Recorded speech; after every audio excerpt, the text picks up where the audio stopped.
I did about 50 minutes with my guy Donnie Druin of Cardinals on SI on Saturday. Those Saturday shows are, about 2 a month. I'll bring a guest on and we'll chop up all things, something Arizona sports. But in this instance, it was Arizona Cardinals. And I brought in my guy Donnie Druin. And him and I talked about Kyler Murray. I didn't want to make a ton of the show about Kyler because I've talked ad nauseum about Kyler Murray. But I asked him, and I did ask him to be positive in this. I asked him to sell me in this.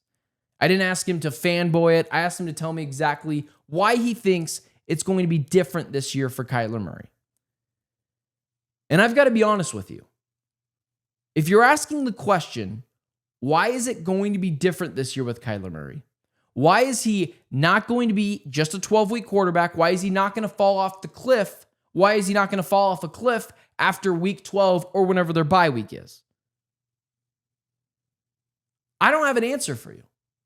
I couldn't tell you it's better accuracy, better deep ball. Oh, he's going to run more. I've heard that before. Show me. Don't tell me that you're going to run.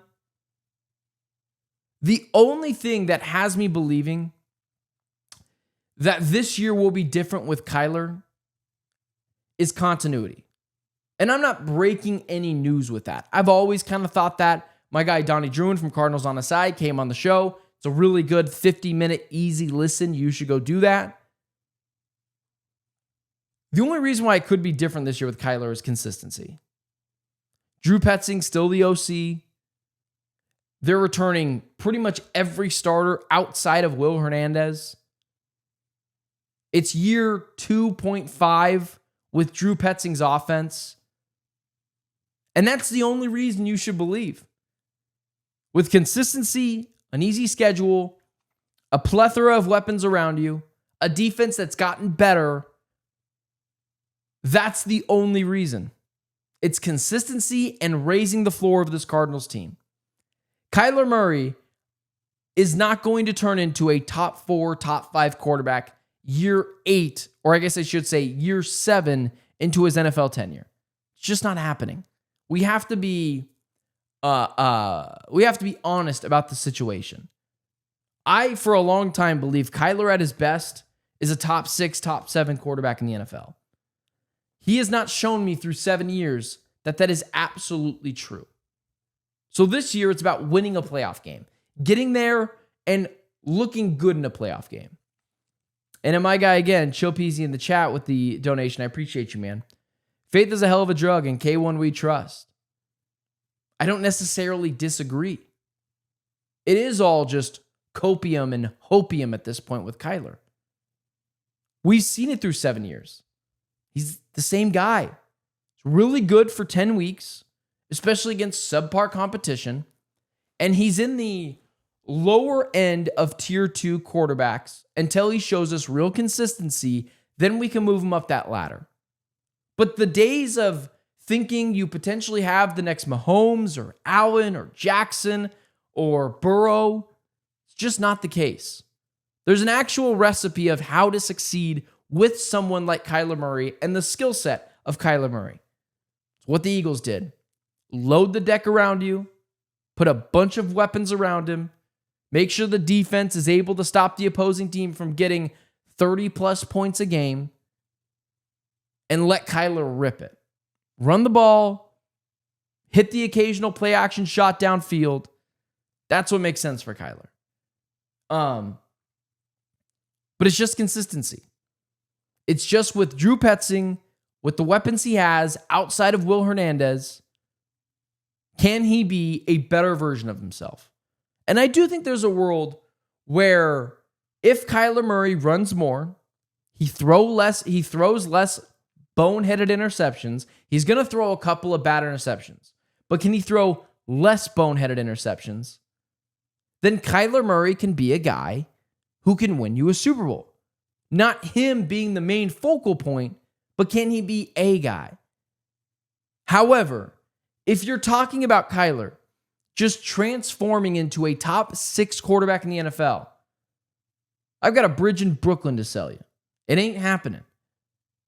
You're going to have to live with the occasional boneheaded interception, but also the, oh my God, what the hell just happened moments where he's outrunning the entire San Francisco 49ers team at the 40-yard line, or hitting Marvin Harrison Jr. on an outbreaking route with a player draped all over him on 4th and 3 when you have to win the game. There are a lot of attributes about Kyler Murray that I really like. However, I never really bought into the idea that he was too small to play quarterback. But the way he plays quarterback, he's too small. Drew Petzing's got to do a better job rolling him out of the pocket, having more designed runs, throwing the ball downfield, which I believe is his strong suit. You can't keep this guy in the pocket and ask him to throw 27, 28 times, 30 times. He's not going to tell you this, but I do think he has trouble seeing the field. Kyler's not. I've been next to Kyler Murray on multiple occasions. He ain't that much taller than me. And I am not a tall person. What am I, 5'8", 5'9"? Still dunk on you, though. Still moss you, though. Kyler Murray is not much taller than myself at 5'10" and an eighth. I believe is what Kyler Murray was. So if you believe in Kyler, I think it's a little bit of hopium, a little bit of copium, and a lot of consistency. And with the help of Drew Petzing, it's a really, the worst thing that can happen to the Cardinals this year, the absolute worst thing, is Kyler Murray gets injured. And not with like something catastrophic, which you really hope doesn't happen to anyone because it's just awful. I've seen people go through it. It's tough. A torn ACL, a torn Achilles. But would really be terrible is if Kyler Murray broke his arm or his collarbone. Something that we know, well, absolutely he'll come back 100% and will be likely the same quarterback. But you don't get to find out if this year he's the guy that in another year of this offense can be consistent.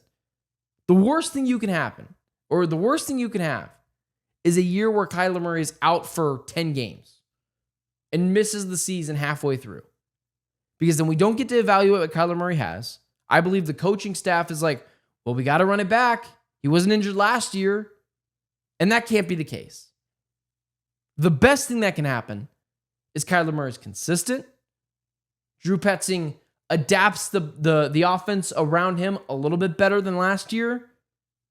And with the weapons he has around him, Marv, Trey McBride, James Conner, Trey Benson, the same O-line outside of Will Hernandez,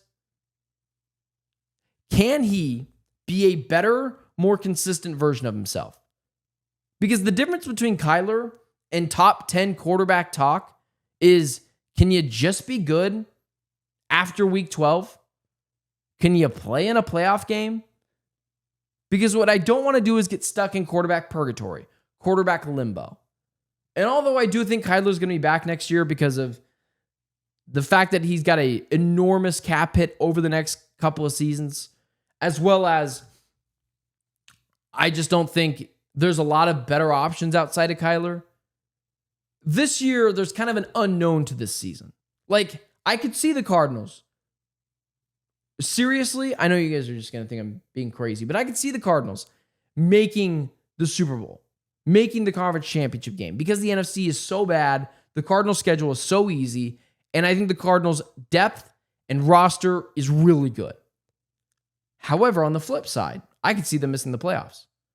I've seen both ends of the coin, and a lot of it comes and goes with Kyler Murray. Some Marv, some defensive line. But is Kyler Murray going to be consistent? If he's consistent, I think this could be a 10-11 win team. If he's not, they're an 8-9 win team. And they're probably not making the playoffs. Next year, if we have another year where the Cardinals miss the playoffs because Kyler wasn't consistent or whatever happens, right? If that's the case, we're not having the same discussion next year. We're talking about, all right, can the Cardinals win 10 games with Kyler and make the playoffs, I guess? Like, can they figure that out? And you're just not sure. But you are sure of the fact that they're just going to be, what the kids would say, a very mid team. And that just can't be the case. It can't be the case in 2025. So it's just copium, it's just hopium, but it's all about consistency, not just for Kyler, but in the offense.